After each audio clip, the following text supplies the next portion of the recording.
Hello, everybody, and welcome to this week's episode of Hard Claim with Viva Sam. I'm Sam, and this is a show where we talk to people who play Blood on Clocktower, get their player perspective of the game, and joining us this week is Tiffy. Thank you for joining. Hi, Sam. Thanks for inviting me. Yeah, no problem. All right, well, we'll start out with our Hard Claim question. We do have trouble brewing here. You have drawn the chef token, and Okay. so I guess we'll say, in the night you would learn, a nice comfortable 0. Ooh.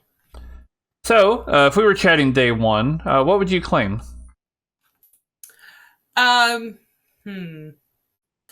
I probably would claim virgin because I'm looking for a virgin. So I want to hear if somebody's saying that's a double claim. A virgin, chef, like my top two to try to get virgin confirmed are chef and investigator. If I'm, if I'm a washerwoman or I'm washerwoman confirmed, like that's not as important to me. And same thing with the librarian for a little bit of a different reason. With the librarian, like you end up being the drunk so much of the time, so I don't want to waste a version's ability on me just being a drunk librarian and not being able to confirm who's the drunk. That's fair. That's what I like about a lot of these characters, that there's so many different ways you can play them. I know Right. people who will try to get Virgin confirmed as an empath because they want to confirm that information.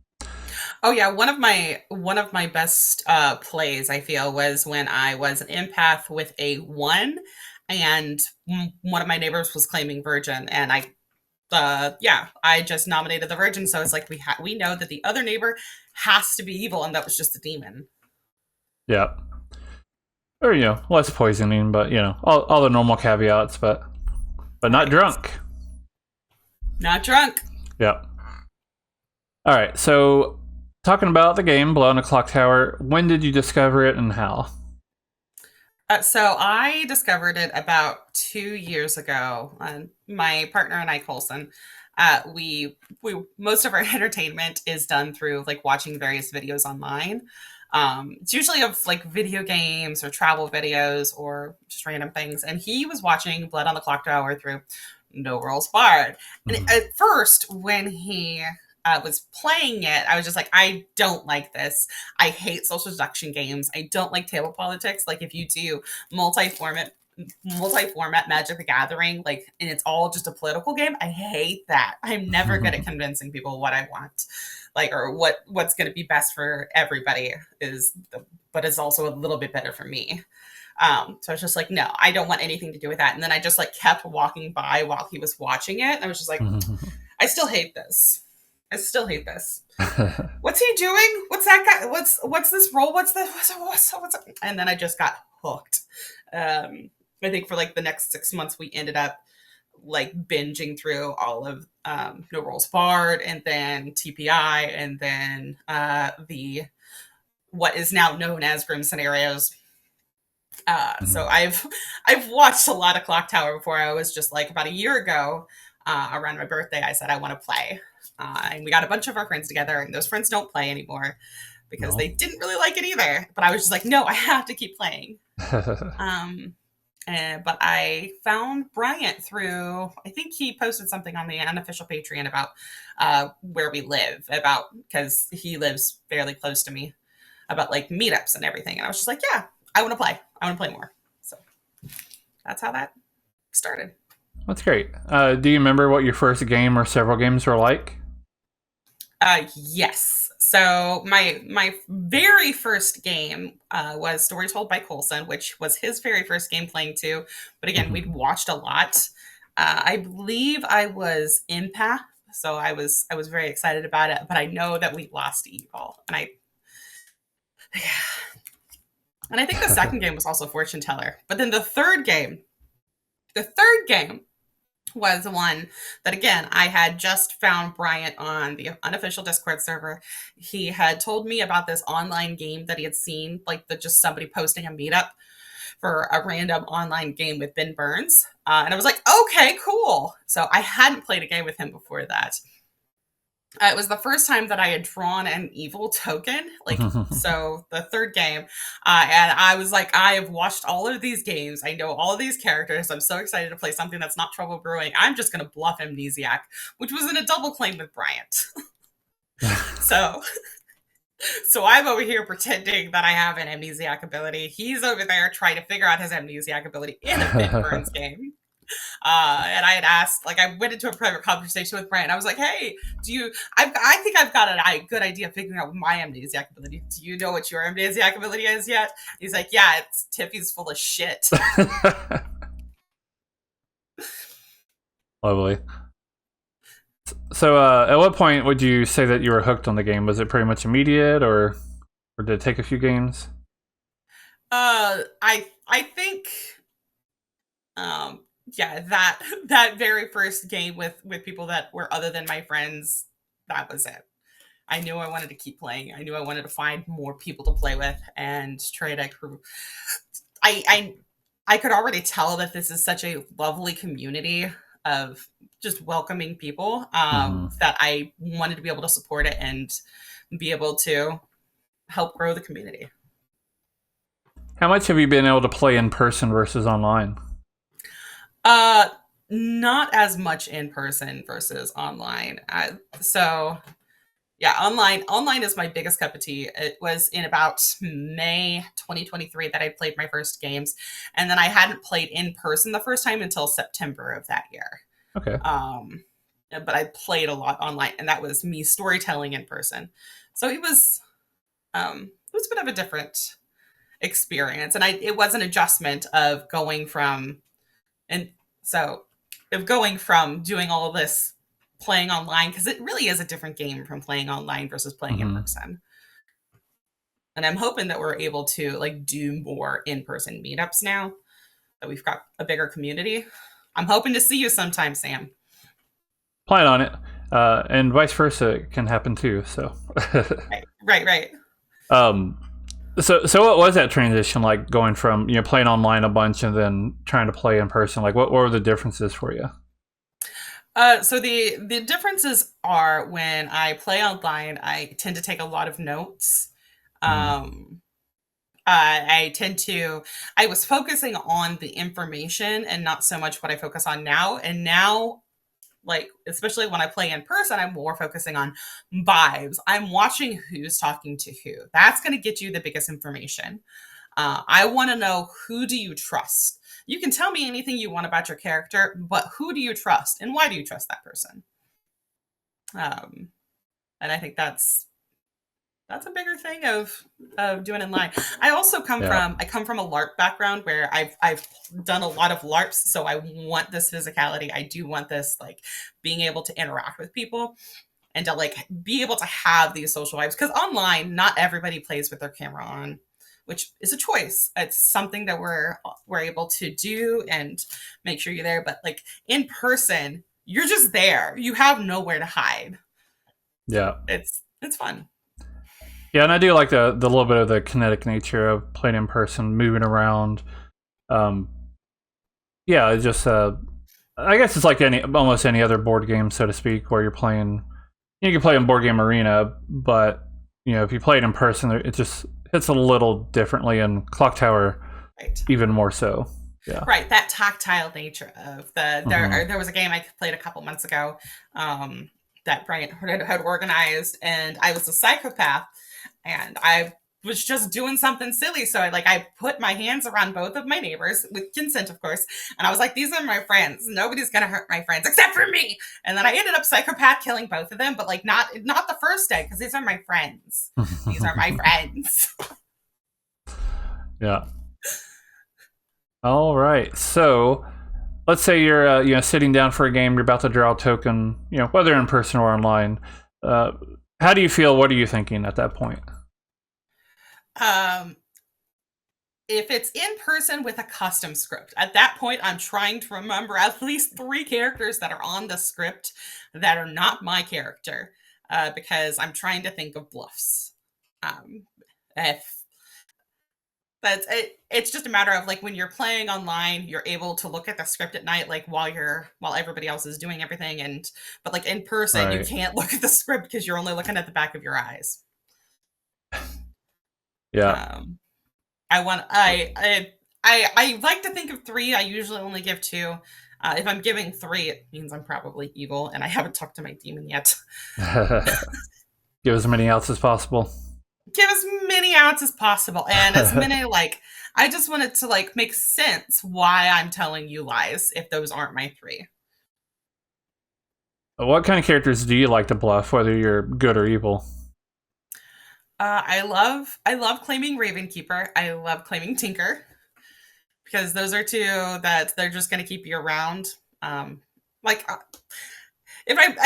haven't figured out a good way to play Ravenkeeper, so I'm just like, sure, yeah, whatever. I'm the Ravenkeeper. Keep me around. Think I'm evil. I also like,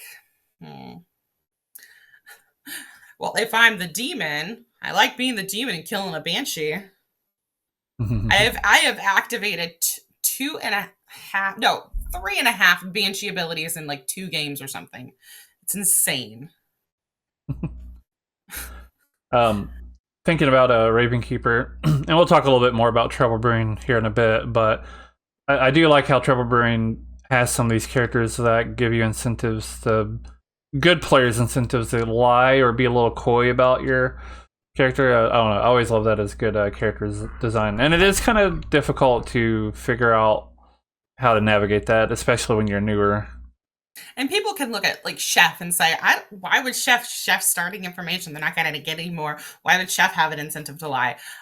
Chef has an incentive to lie. That way, evil's not killing around the Chef number and making that Chef number possible in several different places.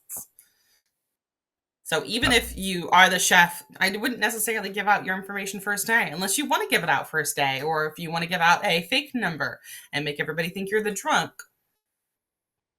Yeah. Do whatever you feel like. Get your vibes. Yeah.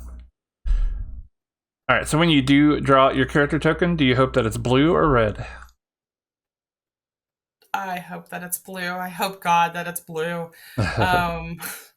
Just for like my team's sake, because if I'm playing with a bunch of people, most of the time they're gonna think I'm evil. I'm not evil. Play any goblin on the script.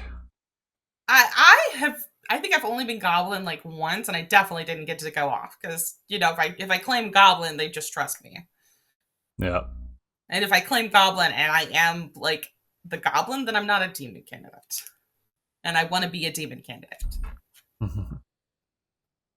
What kind of characters do you like to play? Do you prefer like more passive abilities, information gatherers, etc.? I love characters that have like an innate connection to others. I love characters that are just like hard confirms. Like, yes, that's the Night Watchman. That's the king. You can't really get the king elsewhere. I love getting a widow ping. Because you know what to do with the widow ping. As soon as you wake up, say, I heard the widow's call. And either I am the self-poisoning widow or I'm good. That's what you have to. Or I'm a very ballsy demon who is just saying that. Very true. Are there any kinds of characters you prefer to avoid? I mean, I don't like atheist games. Unless it's with a storyteller that I trust. I think that's just what it is. I have to have a lot of trust in that storyteller, not to just be right.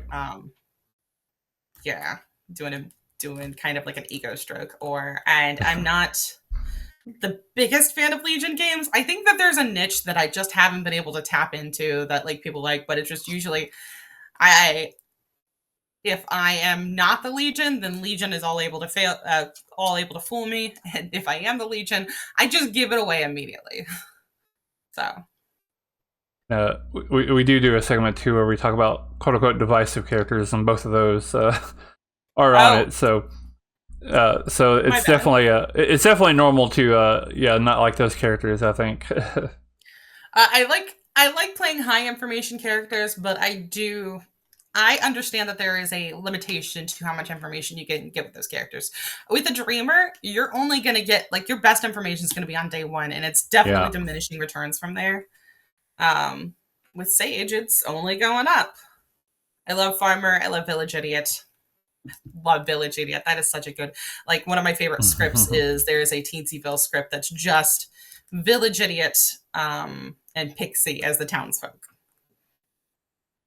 One of the more recent games I played, I was a demon, and I was trying to figure out what bluffs to go with. I had like Slayer, Amnesiac, and I don't know, something else. And then I realized Village Idiot's on the script, and I said, I'm going Village Idiot. Hell yeah. And it carried me to the final 3 and no further. But it was still a lot of fun. It gave town a bit of a puzzle to try to work out, which they did work out, but you know, every story where the good guy wins needs a bad guy, so you know. And I would have gotten away with it too, had not been for you meddling kids. Yep. Well, the worst part was in the next game I was a demon again. And then 2 sober Village Idiots picked me on night 1. Oh no. So that was an even quicker game. It was still fun though. That's good. You guys got me. I don't know what to say. You guys got me. Yeah. You know, just how it goes sometimes.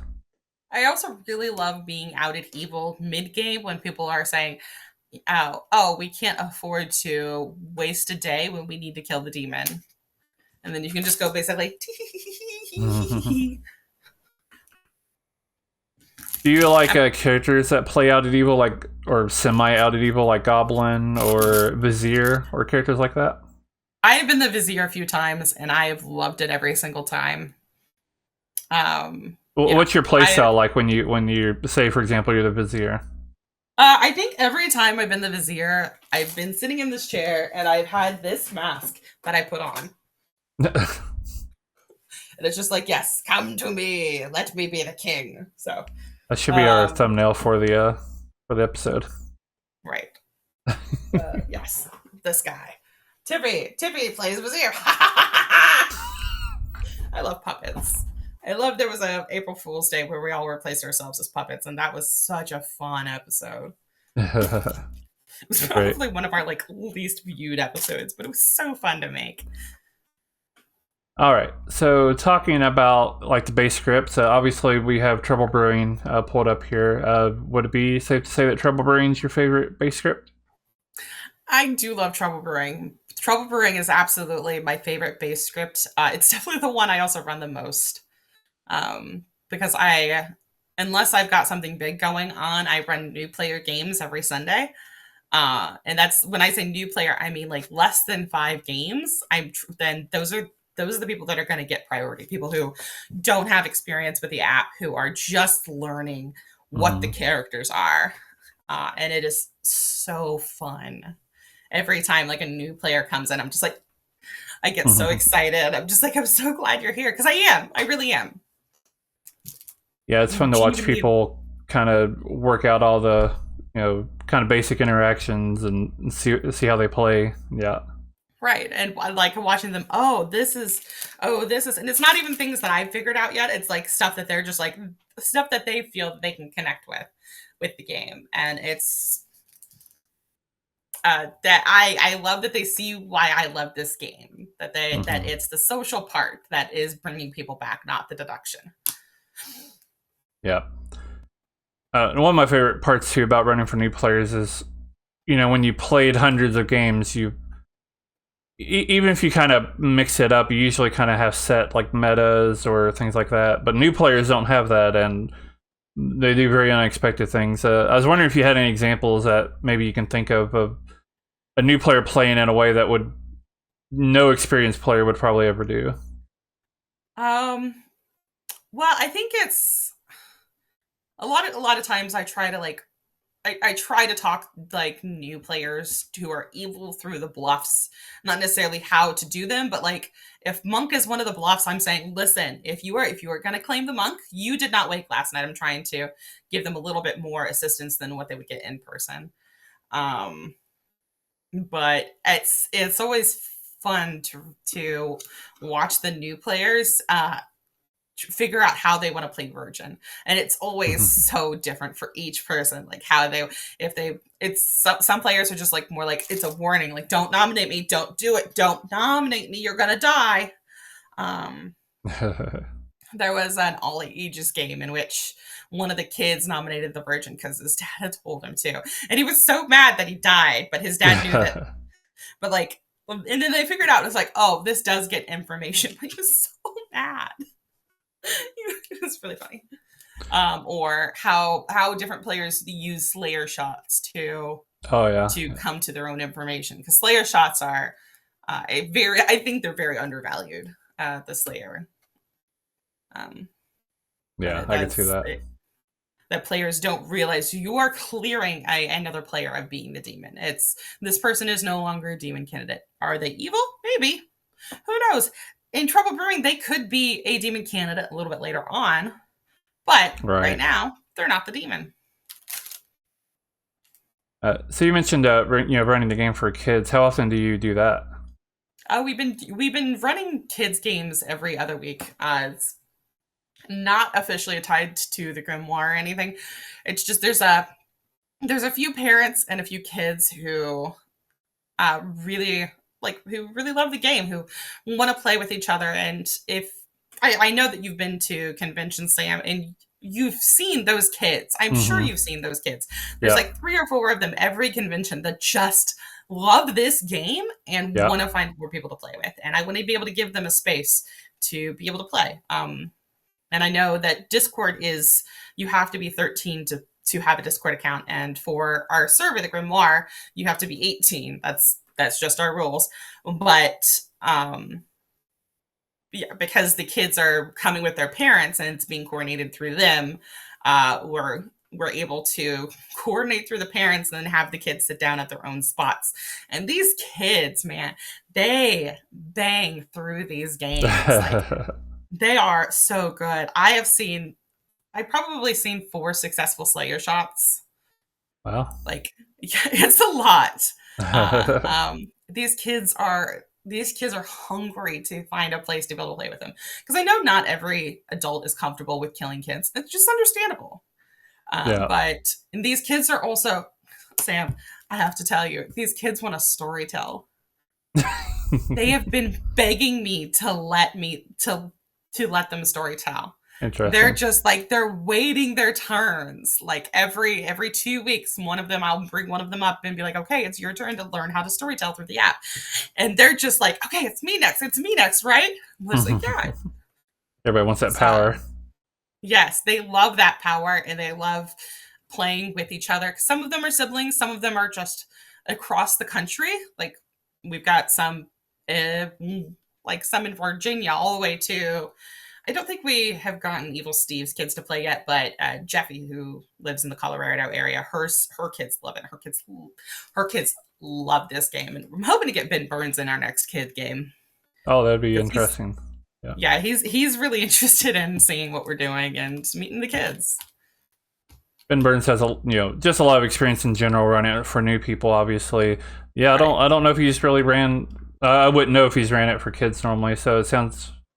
I guess for him, anytime he has a chance to get something unique with Clocktower, he's going to jump on it. Yeah, and it's our youngest player was 5, is now 6. And we've got a couple of like 2 in that age range until up about 11, 13. I think we have a 13-year-old that's playing with us now. And it's just so cool. And like that they love this game enough and that they're going to be respectful of each other. They also want to play like the slap game at night. They're going to keep slapping each other and be like, you slap, now you slap. And it's like, you guys need to understand, I do need to pull people into private chats, so you can't keep doing this game. Because you're not supposed to be able to tell based on who's slapping who's waking up in the night. Yeah.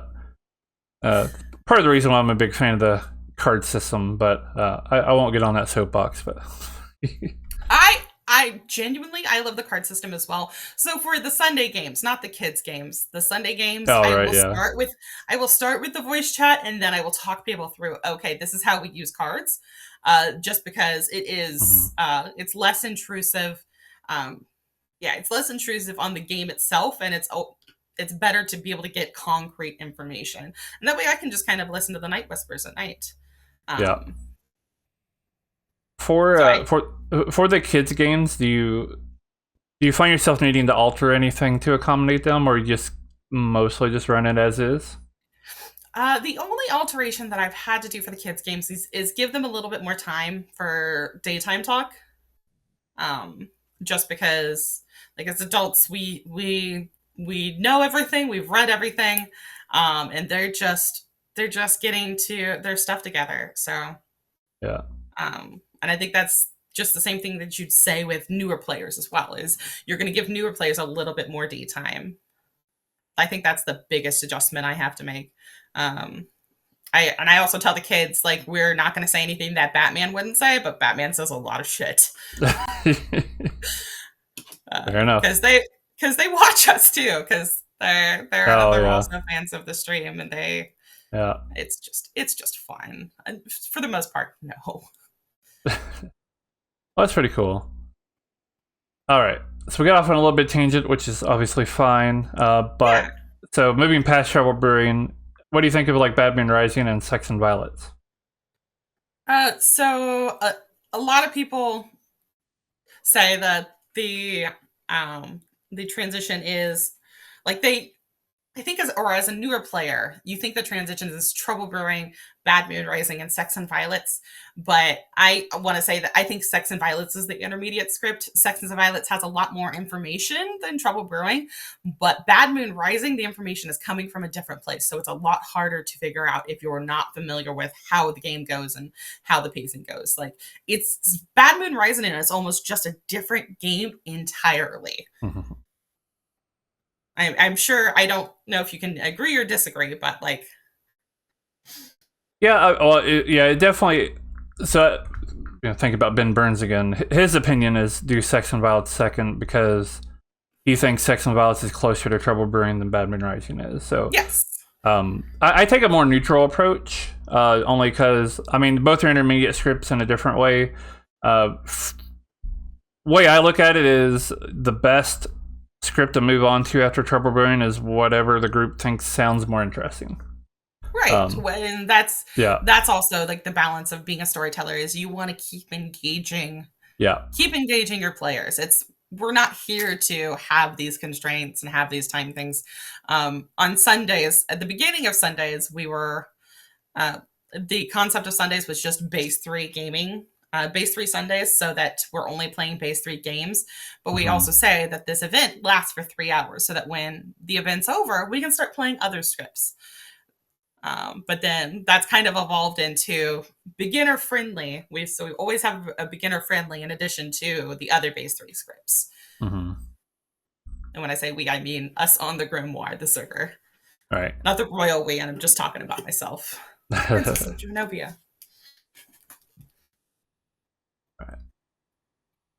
So, Sex and Violets, one of the things that is unique about it is madness. So, curious, how do you feel about madness as a mechanic? How do you like, Sarah Novus and Mutant, et cetera, et cetera?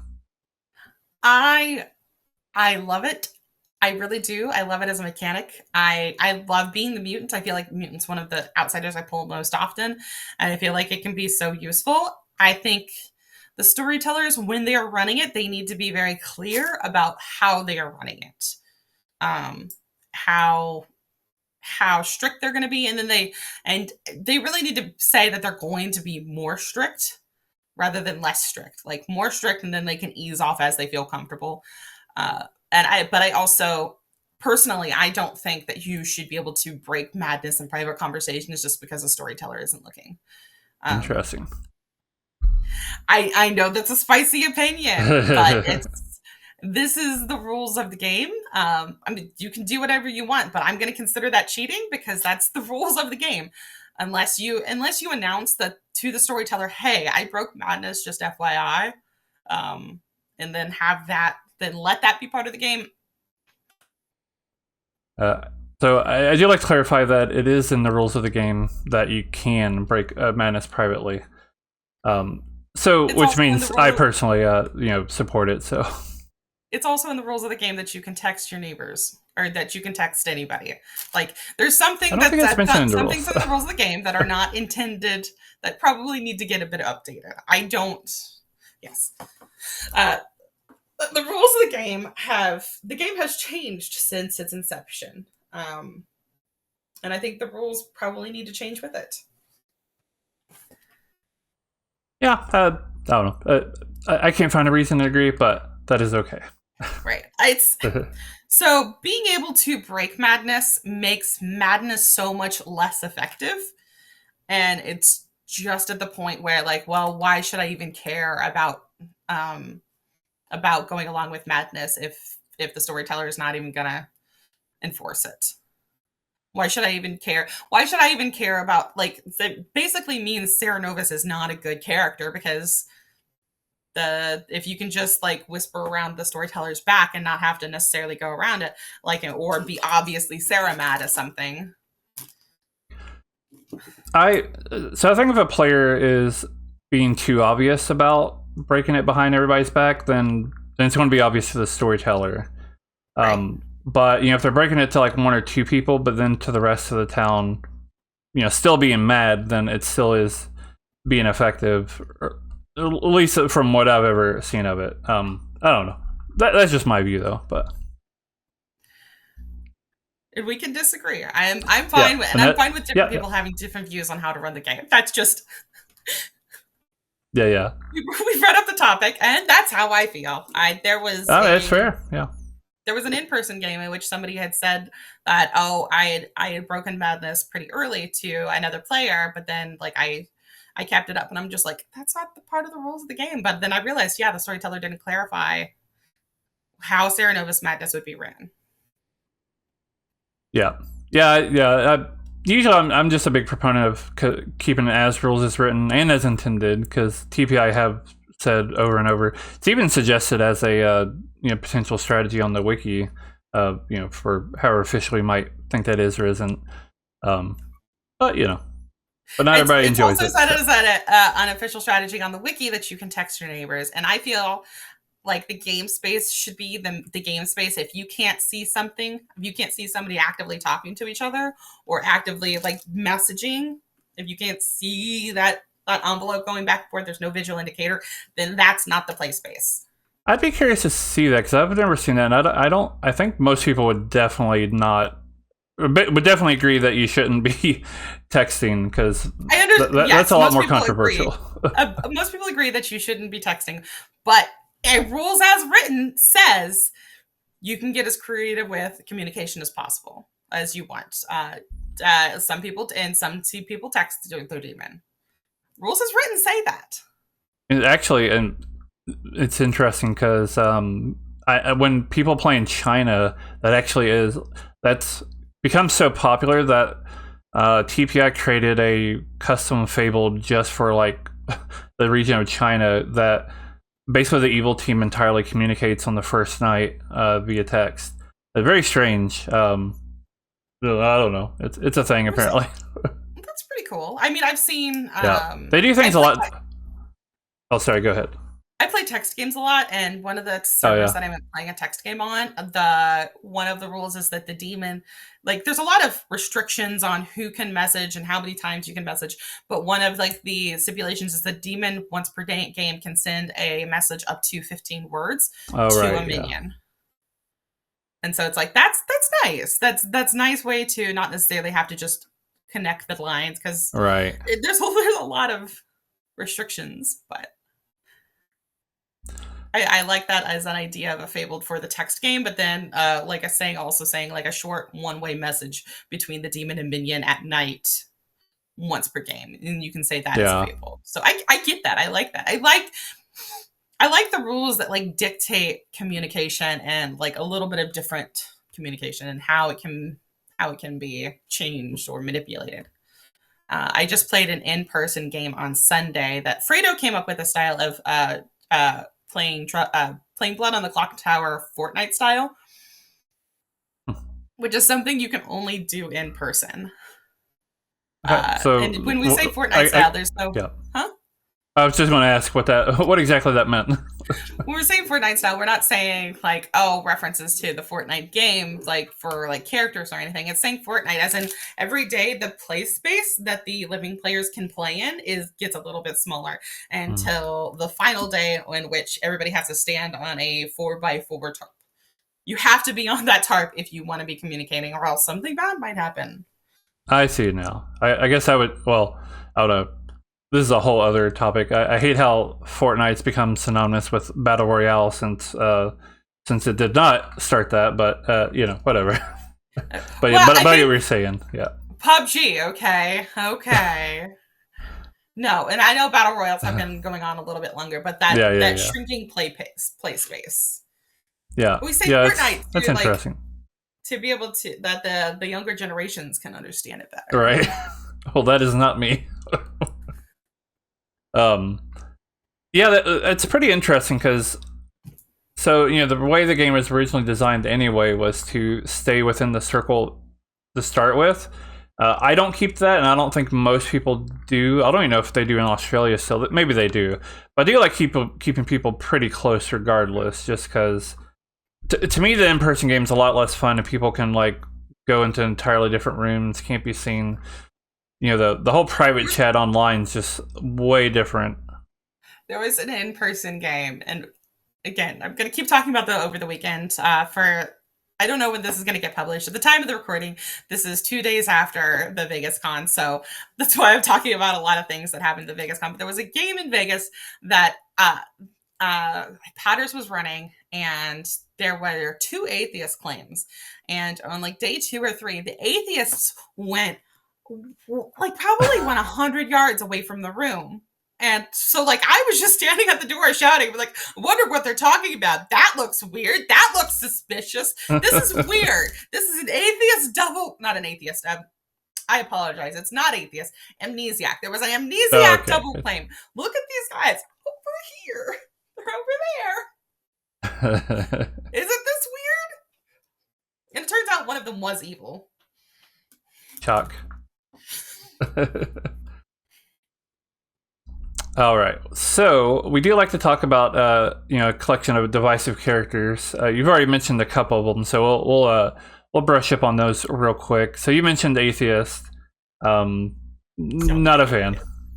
Not a fan. I have to be in the right mood, and again with the right storyteller for me to be like, yeah, let's go. Okay, let's go for an atheist script.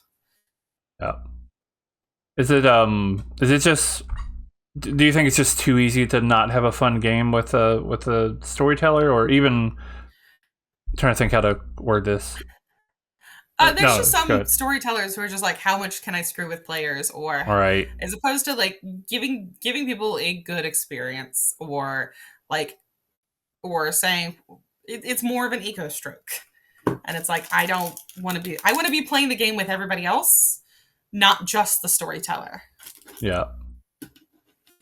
You mentioned Amnesiac briefly, or just a little bit ago, and I think that can be the same way sometimes, at least with some storytellers. You know, it's just more of a fun game for them rather than something that actually is for the benefit of the game or the players. Amnesiac is one that if you get the Amnesiac token, you are getting a mini game. I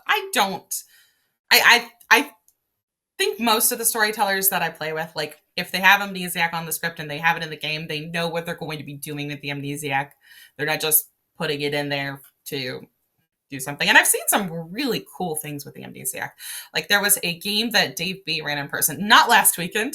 I think it was at Origins that he ran, and the Amnesiac ability was name two players, like pick two players, and the ability would be you learn who wakes up first in the night order. And that was cool. I was like, that's really good information if the Amnesiac can guess that. Yeah, I struggle to run Amnesiac well just because it's hard for me to come up with abilities that are both good and useful. But yeah, I could definitely see on certain scripts. I'm thinking maybe, for example, like a Bad Moon Rising script that could be super useful. Right. Yeah. All right. So another character you had mentioned was Legion. So tell us about that. I probably need more experience playing Legion. I can't ever come up with a bluff, or like I just always feel like I'm letting my evil team down. There was one time I think I was Legion. It was right when I first started playing with Jeffy. She's another one of the players we have on the Grim. Um, and I love playing with her. And she was like, "Yeah, whenever I play Legion, I'm just out at Legion." I'm like, "Cool, I'll just be out at Legion." It was like the worst thing I could do for my team. Oh no. Don't ever do out at Legion. Um, but then also, like, you can mess with a Legion by adding an extra one that's a magician in there, and Oh yeah, yeah. I'm always paranoid about the Legion magician. Yeah, I think I tend to try to avoid Legion magician scripts for that reason. That's smart. That's smart. Have you ever got to play Legion in person, out of curiosity? I have not. I might have a better time playing in person than I do online with Legion. Yeah, I've wanted to play in person too. I mean, I'm not like the biggest Legion fan, but basically, I've always heard it's a character that is okay online and much better in person. Well, you, me, Rob, and then whoever else we can gather up in this area that is unspecified can get together and just see what we can come up with when it comes to like getting an in-person Legion game together. Well, I will be at DC this coming year. So. Oh, good. Yeah. That's awesome. I will be as well. Hopefully, if I can get off of work. As usual, looking forward to seeing a lot of different people. It's going to be a good time. It was a really good time last year. Yeah, I didn't get to go this last year, but I did get to go to the first year. And it was great. And then I know Nina will be there this year with me. Well, let's use this time to advertise for Final 3 Con, because I am an official content partner with them, as I believe you are with the Grimoire. Right, I'll be there representing the Grimoire at the Final 3 Con. Yeah. If you haven't bought your tickets already, too bad. They, as of this recording, hopefully by the time this episode's out, they'll have badge transfers available, because there's always people looking to they find out they can't make it, or maybe they had bought an extra one and didn't end up using it, or so. Hopefully there are still opportunities for people who want to go. So. Right. But like anybody who's watching this, if you get a chance to go, it's a lot of really good people running a convention.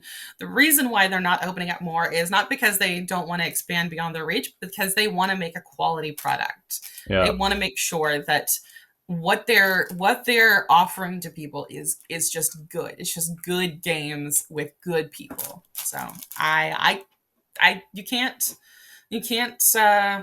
begrudge them that. You have to respect. Yeah, and it's like 700, 800 people, something like that. And I can't even imagine what it takes to run that many people. And I can definitely understand them wanting to. I mean, I hope one year that they'll be able to expand, but I just can't imagine the work that goes into doing all that. And if anybody's watching here, I know they're always looking for volunteers. That's actually how I ended up going last year. Was I volunteered for 8 hours because I didn't realize I didn't think I could get off until like last minute. So yeah, go ahead. So long as you volunteer for 8 hours, they'll hook you up. Yeah. All right. So now that we got that plug out of the way. Yeah. So I do have one base script character on here. How do you feel about Snake Charmer? I love Snake Charmer. That'll be the divisive one, I guess. Do I love being Snake Charmer? No. I don't love being Snake Charmer. But the thing about the Snake Charmer is when it goes off, good wins most of the time. Snake Charmer is a townsfolk for that reason. Yeah. You can play it like you want to be a demon. You're probably going to hit the demon at some point. Hello, little one. But as I always say, Snake Charmer is townsfolk in the streets, demon in the sheets. All right. So next character here, how do you feel about Poppy Grower? Poppy Grower's good. I think it definitely has its place. I think it might be a little overused. I say that as being evil a lot. Be like, oh man, another Bobby Girl game where I don't get to figure out who my demon is. Great. But for the most part, it gives evil like a puzzle to be able to figure out themselves as well. Mm-hmm. Yeah, and I know some people like that, and some just don't. This is why we like to talk about it.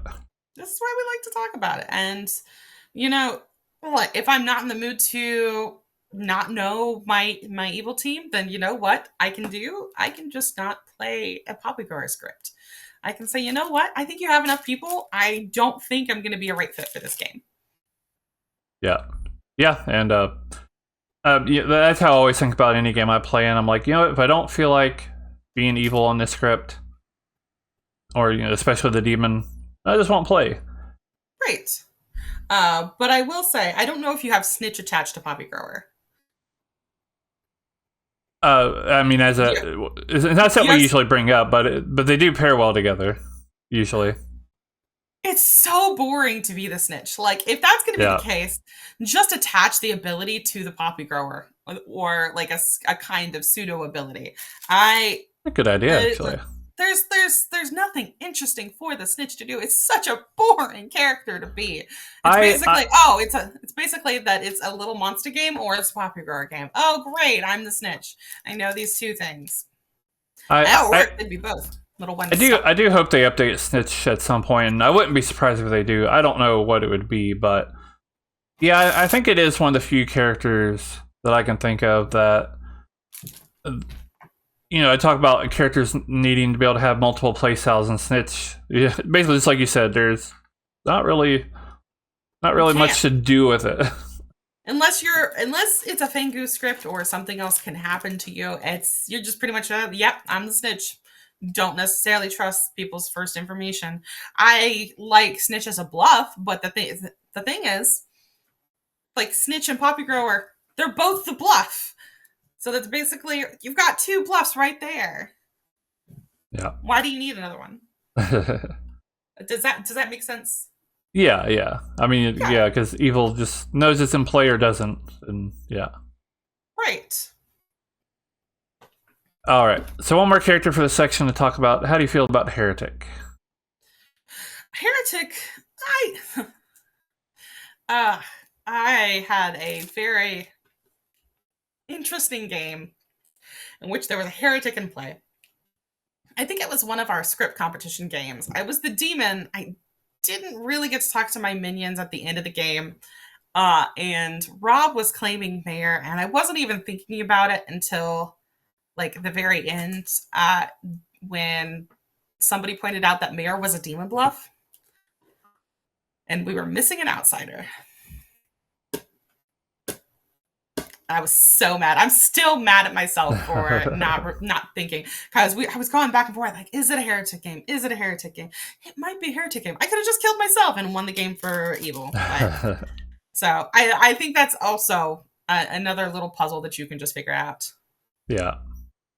I think as good, it's interesting to be able to like figure out who the evil team is and then try to do the executions around that and socialize. I like Heretic. Yeah, and I kind of think of it like Damsel, where you kind of need a good team. You need to find who on the good team you can trust and help cover for you to an extent. I have had some horrible Damsel games. Really? Yes. I mean, horrible as in I keep being the damsel and I keep outing to minions and I keep losing. But yeah, it's just a matter of, again, like what you said, you need to figure out who you can trust, because you just can't trust everybody. All right, so we got another section here. I usually just call this this or that, and I'll just name two characters and you answer however you see fit. So let's start out. We got Al-Sahir or Steward. I'm gonna go with Steward. Less pressure and more just like I know that this person is good, and I would much rather be a drunk Steward than a drunk Al-Sahir, because I'm not gonna figure that out. Yeah, that's fair. I like when it came out, Ed had said that he loves Steward because you can it's a great character. It's easy to bluff whether you're good or evil. And yeah, it's just good all around. All right, next up here we got artist or savant. I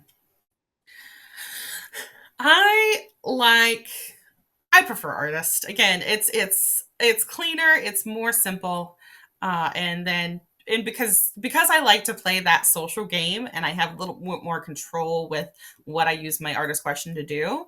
Because I like to ask, I usually like to ask my artist question that if a lot of times I like to ask of the first 4 players that went off into a private chat, are at least 2 of them evil? Because usually at least 2 of them are evil. Fair enough. But then in Savant, I have started to pick up on the art of being able to develop Savant information. But playing as the Savant, it's just like, there's my information. I can't figure it out. I'm going to give it to people who are smarter than me. That's usually kind of my style. Yeah. For a bunch of any kind of information, I'm like, here's this information. You figure it out. You're way better at this. All right. Next up, we have ogre or goon. Ooh, that's a good one. So I will say ogre. I don't think I've actually been the ogre, but if I'm goon, I'm just playing for good. I'm going to be telling people that I'm the goon and that I'm good and that I want to die as good. So I'm more likely to get myself executed as the good goon. Yeah, ogre. I was very excited when ogre came out because I feel like it's just something that fits my playstyle like perfect. It's passive, but you still have something to do. You just hard trust somebody because you know you're on their team. Right. They might not trust you, and they don't know if you're lying or not. But it's good.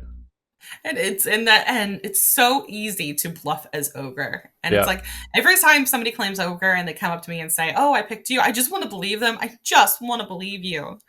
I just want one more person on my team, guys. Is that so much to ask for? I've ran games where an ogre's picked a particular player, but also 2 other players have pretended to be ogres who's picked that exact same player. And he just sits back and loves it because everybody's like, "Oh, I'm on your team."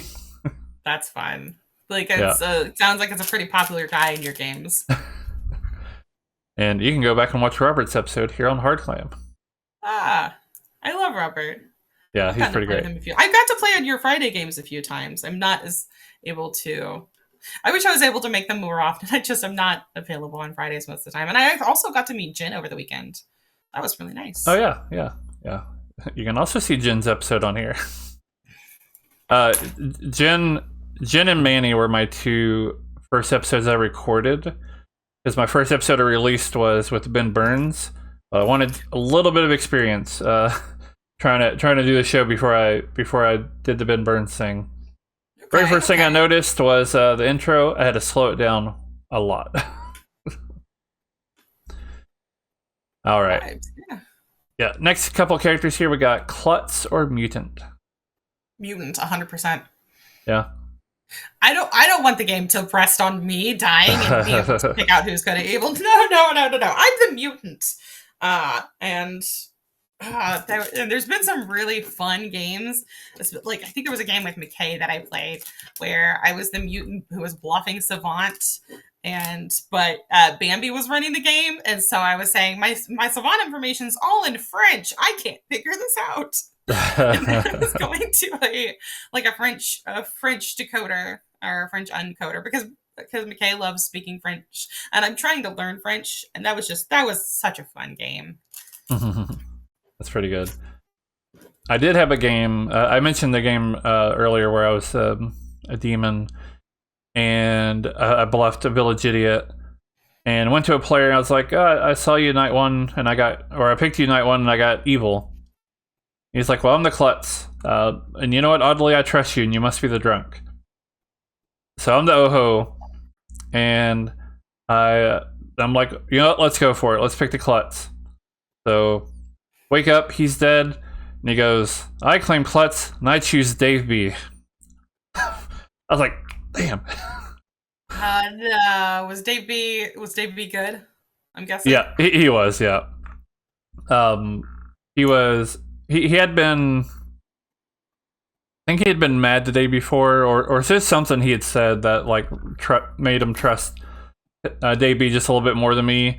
And after the game, Brendan's like, there was just something in the back of my head that said, don't pick Sam. I was like, well, that voice in your head was very accurate. Probably because you said that if you die, you would pick me, and then you died immediately. He didn't say that. I didn't make any agreement. I was just hoping that that's what would happen. But I had to go for it. Oh yeah, I would definitely. That's understandable. I would have Oho picked that 100% of the time as well. Yeah. All right. Yeah. Next couple characters here. How about Widow or Spy?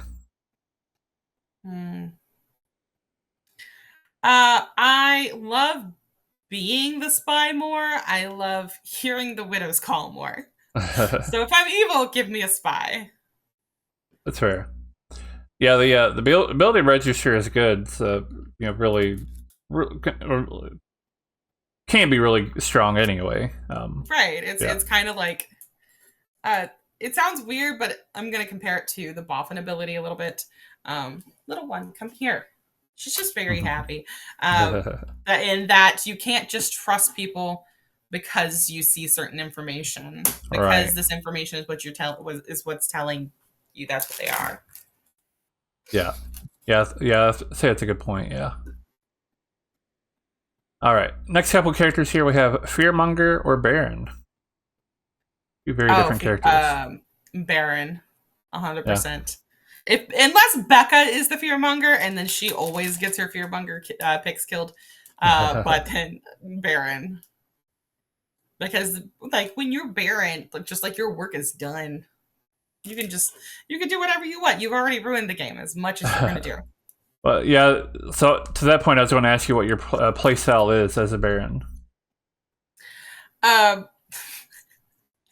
Well, if I'm the Baron, I'm probably going to claim Virgin because that's just what you do when you're Baron. It's probably not a Virgin in play. It's not going to be a double claim. But I mean, so you are expendable still. But you're still a minion. You're still, especially in Trouble Brewing, you're still able to catch that Star Pass. So I do want a bluff. I do want to be able to talk to my demon, but it's not as much stress about trying to make sure you get that bluff right away. So yeah. All right, two more here. We got Kazali or Lord of Typhon. I haven't actually played a Lord of Typhon game yet, so again, I'm gonna have to say Kazali. I like being able to choose who I want and where. Be like, yes, you guys are gonna have a great time in this game because I'm making you minions you don't want to be. Suck it. Let's see. I think I've had one Kazali game. I think. It was the very first public Kazali game ever, and it didn't go so well. Oh no! What happened? Well, so to start off with, both of the minions I picked drew outsider tokens. So that was two outsiders taken out. Might have been the only two outsiders in the game. I can't remember. Probably not. There might have been one more. I think it was executed. I think it did go to day 3. But it didn't go like super long. It didn't go as bad as my Summoner game, where I was in the first Summoner game, and as a Summoner got executed day 2, and Ben Burns goes, well, this is the first time we can't use this episode on YouTube. Oh no. But to my defense, they ran that script several more times, and none of them were deemed really good for release episodes. And finally, they ran a game that I wasn't in, but they ran a different script, and it was a script I co-wrote with Taylor, and they used that game. So I call that as somewhat of a win. Good. But no, I do like Kazali. I do like the idea of being able to pick your who's the minions and what minions you're in play. Yeah, it's pretty good. Right, and also thinking about like there's an optimal position for your minions to be in, like when it comes to voting. You Yeah, typically want your minions to be counterclockwise to you to be able to help control the votes when it comes to you. Um, yeah, that so makes sense. Yeah, I've seen games won or lost based on voting position. Yeah. All right, right. you might think it's like not that big of a deal. Be like, oh yeah, we're all here sitting. No, it's a big deal. Voting position is a big deal when it comes to the Yeah. demon. If it's just if it's well, there's just enough doubt, and you have, let's say you need 4 hands, and they've got 3 on not the demon. Well, they get 3, and then suddenly evil's putting their hands up at the end, and it's yeah. Um, yeah, I think one of the earliest lessons new players can learn in general is the importance of the voting game. Because, knowing who the demon is doesn't help if you don't get enough votes on them on the final day. Right. Um, Like, yeah. yeah, if you don't get enough votes, if yeah, just trying to manipulate that voting game and to be like into what you want the narrative to be or look like or see what you're supporting is half the thing about learning how to play Clocktower. Yeah. And in person, like especially online, because online you're reading into those little idiosyncrasies. Like in person, you're wondering where your food is and you're not writing anything down, so you're not like in-person players don't give a shit. But online, it's serious business. All right, we got one more for this section. How about Imp or Poe? Uh, hmm. Well, I recently won a game as Poe, so I'm gonna say Poe. Nice. I definitely, it was say all evil final 3 with some players I'd never played with. One of my minions I didn't talk to all game. I just gave the other minion all the bluffs that I wasn't taking, and then yeah, we just ran away with it in an in-person game. It was really fun. Nice. Did you get any Poe charges off? I did. I got 1 Poe charge off. Okay. And that was what got the game to Final Four. And then everybody was like, well, I guess we'll sleep. Like, no, maybe. Yeah, I guess so. Maybe. Totally, yeah. I know that person's evil because of other information around here, but we can sleep. We can sleep. It's one of my... Well, I don't get to pull it off very often. I have pulled it off before, but one of my favorite tactics as evil is simply to see and to feel unsure about something you really want to do. Right. One game I ended up winning. It was, I think I was a minion, but somebody was painting another good player as evil. I was like, I don't know, but we like really needed them dead. But I was like, I don't know. I was like, okay, I guess I'll vote. Yeah, or being evil and backing up good players, like especially when you're the only person backing them up and getting that amount of good credibility. Like somebody had done, I think it was Guami. Guami had done this with me, where I was good and he was the only one who was like, "No, I think Tiffy's good." And I'm like, "I think you're the demon, Guami. You're trying to get credibility." And he was. Yeah, Guami has tons of interesting plays, and yeah, it's always fun watching him play. So fun. It's so fun watching him and playing with him. Yeah, I'm just gonna name drop everybody that I want to play. This person, this person, this person, this person.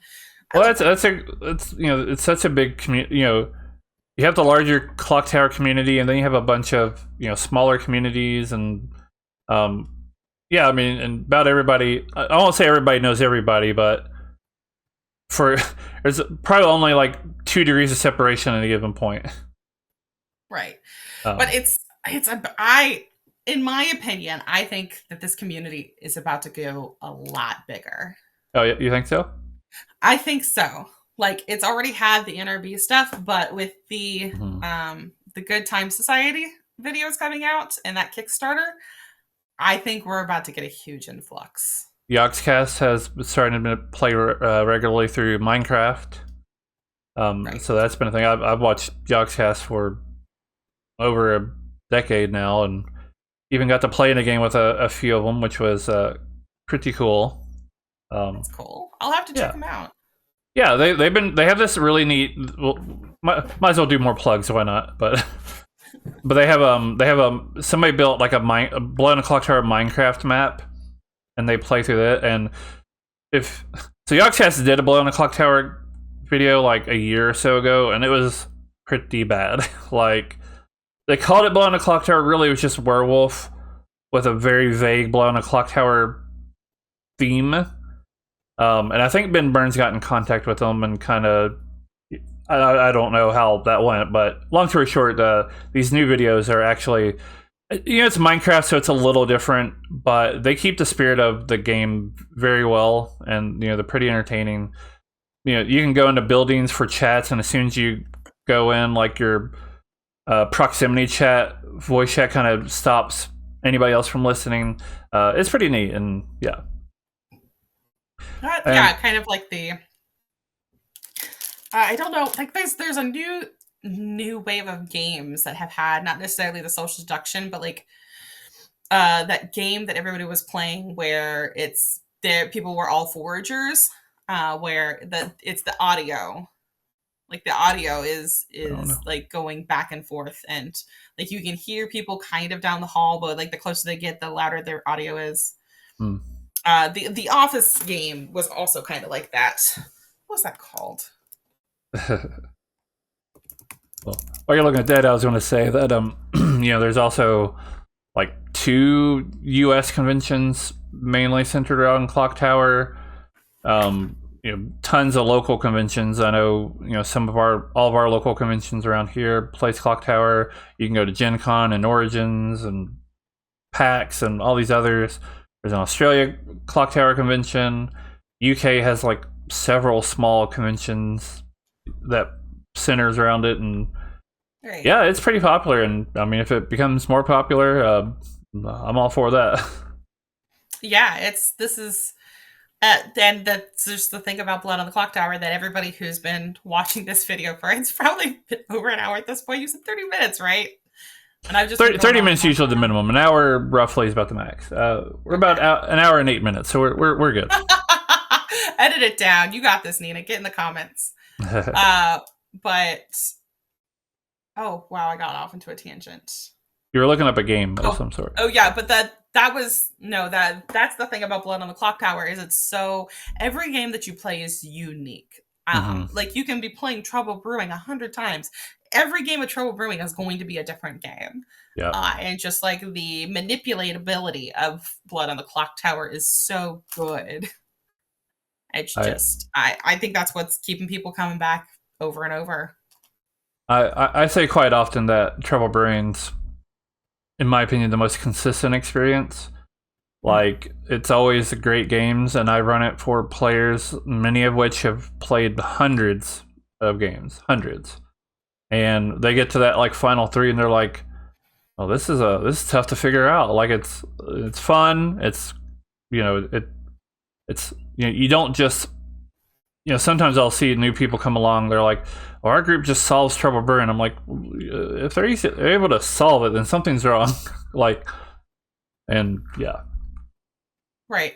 Well, there was somebody at a panel on Sunday because I went to Chris Grace did a Noobs on the Goof Tower panel, and that was mostly centered around people who are new to the game and how to, first of all, introduce them to the game and keep them coming back for the game. It was a really good panel. One of the people in the audience said that their group always just like as soon as day 1 hits and opens, like everybody in the circle goes around and hard claims, and I'm like, that's not fun. Right. That's not the game. Like you can do that. Is good gonna win most of the time? Yeah, but like that's not letting the game flourish as intended. Like you're supposed to let evil kind of set up these obstacles so you can figure them out and not just play this one social game. And that's what you're doing. Maybe Clocktower isn't for you. Yeah. And I mean, maybe good would win for a while, but I think at a certain point, even with that strategy, they would realize, oh, we're just letting the demon know who to kill the earliest or who to poison. Right. And yeah, like you said, it's not fun. I don't even think it's that effective. I mean, it can be somewhat effective, but like, what's the point? It's an interesting meta, though, that developed with them for an in-person for an in-person group. That's not an unusual story. I've heard people online kind of share that pretty often. There's kind of, I feel like a whole, or like a dozen different. Oh, this is how our group plays. How do I get them to not do this? And it's the whole thing. That could probably be its own podcast. Probably how you're not wrong, but stop doing that. Yeah, I have only had one game in which I have had a similar experience where I have done that. I was the instigator again. This is why I love widows being in the game, because when I get a widow ping, I'm gonna say it first thing. And it was an online game, and I just like, okay, does anybody? I don't want to go into private chats. Let's everybody do things in town square. And so a bunch of us just ended up going around doing hard claims in town square and saying to people who came back, "Come on, let's do hard claims. We're all doing hard claims." And there were a bunch of people who got pretty upset about it because they were evil. Yeah. But I understand that wasn't fun for them. All right. So one last question here. So we have Trouble Brewing up here. Which of these characters would you like to be in real life? I mean, I have the chef token on my face. I wouldn't mind being a really good chef. If I were the saint, I'd get to perform, apostle acts and like do some kind of miracles. Spy would be way too stressful for me. I would not want to be a spy. Same thing with mayor. I don't get into politics. I don't want to do that. So maybe just the empath. How about that? What? I just want to get a read on people and be able to help them have a better time. Figure out if they're evil or not. Figure out if they're evil or not and get them killed if they are. Fair enough. Or if I have two good neighbors, might as well get them killed so I can get a read on the next person. Howdy, neighbor. No, I'm not going to do that. My neighbors are my relatives. All right. Well, so before we go, is there anything you'd like to plug? I know you're obviously pretty involved with the Grimoire, so feel free if you want to plug that or anything else. Right. Just join.thegrim.gg if you haven't already been there. Watch our videos, but mostly just be part of our community. We're trying to develop this open and inviting community where we can just discuss and find each other and play blood on the Clocktower. And we're just a bunch of really cool, chill people who like to pick on Mike. I do want to do a big shout out to all the moderators on the Grimoire. Evil Steve, who runs the streams every week, who does all the editing for the videos. Mike, who Mike gets all the links for all the server. He's the one who also developed the Savant info generator. I don't know if you've ever used that, but that's saved my life more than a few times. I never used it, but somebody told me recently that I think they were evil and they used it to generate some fake info. And somebody says, "Oh, that sounds like real info." So I believe you. Yes. That's 100%. I've heard some people be like, "Oh, I don't think an info generator's information is not going to sound as authentic." And it's like, that's based on the player. The info generator is supposed to be like just giving you ideas. The player still needs to come up with the information. Yeah. Because we are not robots. Shout out to, let's see, Bryant, who has set up all the bot discords and the Google Calendar that we use for all of our stuff. Shout out to McKay, who is one of the big faces, big personality, gets all of our information out there. And Becca, who also who coordinates with these conventions. I don't believe we're doing an Extra Life marathon, but who coordinates the other marathon, and then just everybody helping moderate this Discord server and turn it into the positive, encouraging place that it is today. Yeah. And as usual, because you're not the first person from the Grimoire we'll have on here, we'll have the links down below. So yeah. Also, if you're ever interested in buying any of the merch, shop.thegrim.gg. We've got some pretty cool stuff that's ran by Streamlabs. I don't make any of it, but I do like a lot of the stuff, like this water bottle I got from Shop. Bite Valve. And it's some really cool stuff. We've got a flag. We've got a whale bucket, whalium on a mug. We've got a lot of really cool things. All right. Well, Tiffy, thank you for joining us this week. No problem. Viva la Sam. Thank you for having me. This has been really fun. Yeah. All right, and thank you all for watching. We'll be back next week with another episode of Hard Claim. Till next time. Bye.